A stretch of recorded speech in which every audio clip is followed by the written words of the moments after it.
បាទជំរាបសួរបងនេះវីដេអូបង្រៀនពីរបៀបប្រើប្រាស់ Yamaha Mode X បាទកន្លែងនេះរនផ្លាស់ខ្ញុំប្រាប់ត្រួសឲ្យកន្លែងនេះរនដោតភ្លើងបាទយើងមានដុំភ្លើងយើងហើយមាន power បើកបាទនេះរនចូលរនចាញ់មាន3បាទមានផូនមានចាញ់នេះខ្ញុំដាក់មួយ speaker ខាងនោះមានដាក់ system ចូលថែមបានទៀតបាទប្រាប់ត្រួសនៃការប្រើប្រាស់អកដំបូងឡើយនេះ volume រួមបាទនេះ volume យើងចែករបៀបត្រួសនេះអាចថតសំឡេងឬក៏ EQ សំឡេងលេងនៅលើនេះបានហើយអាចបញ្ជាក់ភេទចាក់អីបានបាទខាងនេះខាងអុកតាវឡើងអុកតាវឡើងពោះទៀបហើយខាងក្រោមនេះខាងចុះតុងបាទឡើងតុងចុះតុងគោកមាន2បាទនេះ volume យើង select អីផ្សេងបាទនេះកង់ទីបង្វិលហើយបងប្អូនចង់បានមេនុយសំឡេងយើងចុចកន្លែងនេះមួយមកបាទនេះជាប្រភេទលក្ខណៈប្រភេទ sampler បើយើងចង់បានជាប្រភេទសំឡេងម៉ាស៊ីនយើងមាននៅខាងនេះសំឡេងម៉ាស៊ីន piano keyboard មានទាំងអស់បាទនេះយើងវាលេងខ្លួនឯងហើយបន្ទាប់មកយើងចូលមកកន្លែងនេះមកសូមនេះអត់មានបងសំឡេងនៅខាងនេះយើងចុចមកនេះវិញនេះ piano បាទបងប្អូនចង់បាន piano បែបណាយើងចុចចូលមកកន្លែងនោះមកចឹងណាសំឡេងទី2អី piano អីចេះបាទ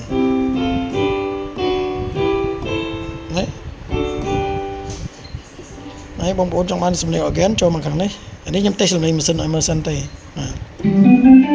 ទណាសាក់សូបរះអីមិនមានទាំងអស់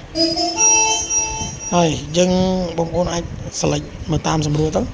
ហើយបើបងប្អូនចង់បានសំឡេងខ្មែរបាទសំឡេងឧបករណ៍ខ្មែរយើងចូលមកពាក្យនេះដែរពាក្យនេះ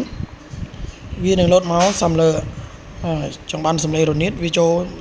សំឡេងរនាតអូតូឲ្យយើងហើយត្រូសោ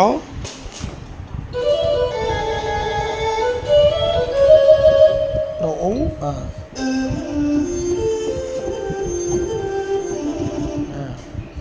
វាលុង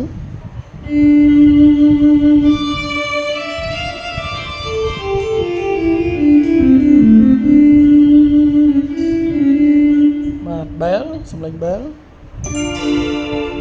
សំឡេងកែនបាទសំឡេងចបៃដងវែងកលល្អងក្រុមប៉ែតបាទសាក់សូអកហ្គេនបាទអកហ្គេនរុកសាក់សូ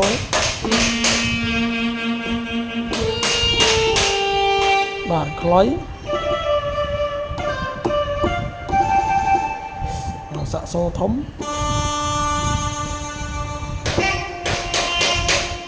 បាទនេះយើងចុចអស់ប៉ុណ្្នឹងហើយបើយើងចង់បានសំឡេងថែមទៀតយើងចុចមកខាងក្រោមមួយទៀតមកបាទនេះសំឡេងបងយើងនេះបាទអកលអងព្រោះខ្លុយព្រោះ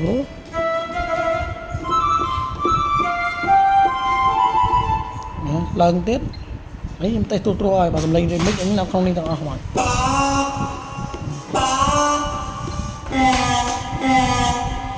បង្វិលក៏បានដែរយើងបង្វិលក៏បានបាទមានច្រើននេះសំឡេងច្រើនបាទសំឡេង remix ច្រើនបន្ទាប់មកមានសំឡេងត្រូទៀតនេះនៅចុងក្រោយគេសំឡេងគង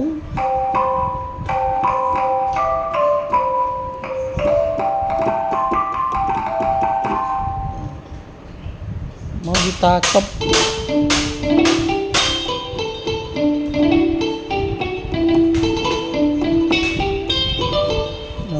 មុខទៀតមកមានតាខេមានខ្លុយ ទៅមុខទៀតមកមានទៀតបាទនេះសំឡេងសំឡេងមិចបាទសំឡេងមិច